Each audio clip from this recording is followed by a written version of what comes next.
So this seems to be all the wiring that's actually hooked up to the body of the sled. So theoretically, if I unplug these two quick connectors here, I should be able to pull the engine off without having to remove any extra wiring. Let's see about that. Okay, unplugging those two frees up the wiring that goes into the engine. So now I should be able to just pull off the exhaust and then loosen up the engine mounts, and the engine should come off.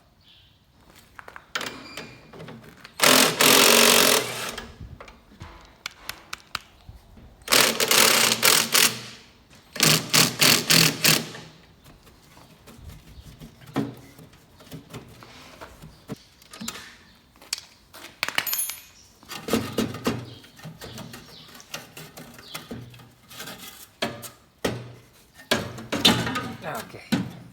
Probably gonna try to replace this flex pipe here with some actual exhaust pipe. If we have any extra this size, I'm gonna do that before I put it back together, because this stuff has a reputation for having holes blow in it while you're running it if it's kind of old and rusty. So anyway, that's what I'm gonna do.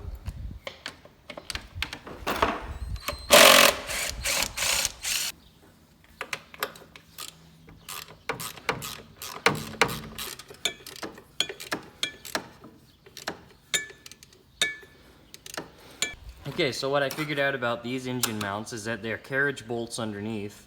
So that means that they're going to need a little bit of upward pressure to keep the carriage bolt seated. So what I'm going to do is loosen them off just a little.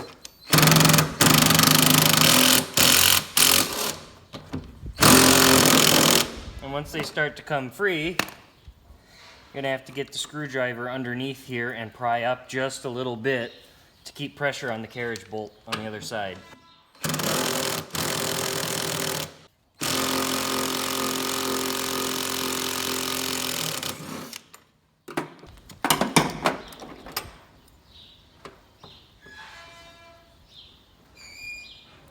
And when I put these back together, I'm probably going to replace these small rubber fittings.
Alright, so I'm going to keep taking apart the front of the sled here. Just kind of try to get everything off and out of the way so that I can more easily get the chassis flipped over and get the track off and everything.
Alright, so my camera ran out of storage space while I was filming, but all you missed is I pulled a couple pins out of the steering here and then pulled off the steering arms from the spindles. There's two ski spindles here and here. Now I'm going to attempt to take off the entire steering shaft here, as well as this front console of the sled. I'm going to try to get this off because I want these things out of the way for the rest of the work I got to do.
Okay, so last night I got the frame pretty close to bare up front.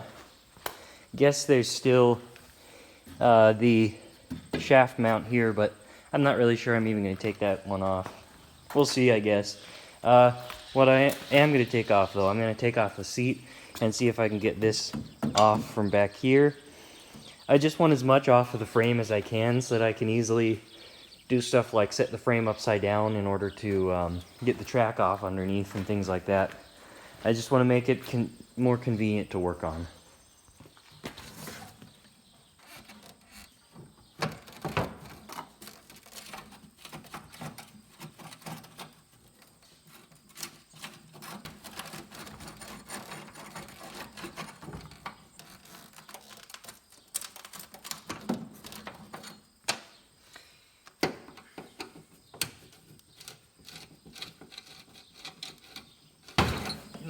Well, there, that came off. The plywood here is completely ruined.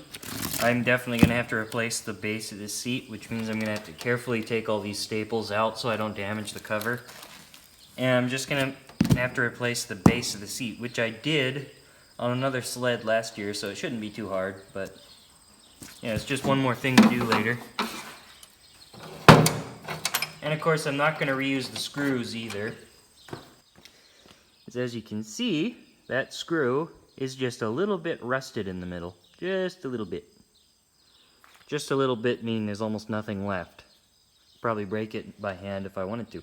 So, let's see if it's possible to take this off.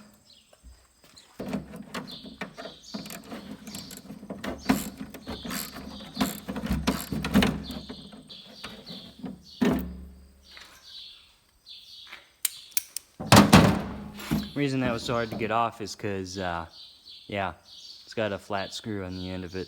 Had to end up grabbing it with a vice grip to hold it still, which worked.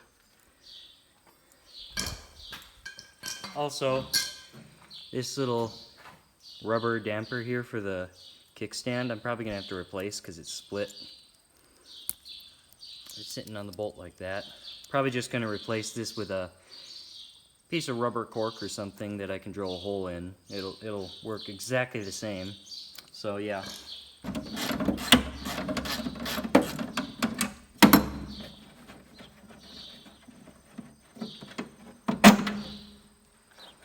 This one had a good rubber damper on the back of it, so probably won't have to replace that.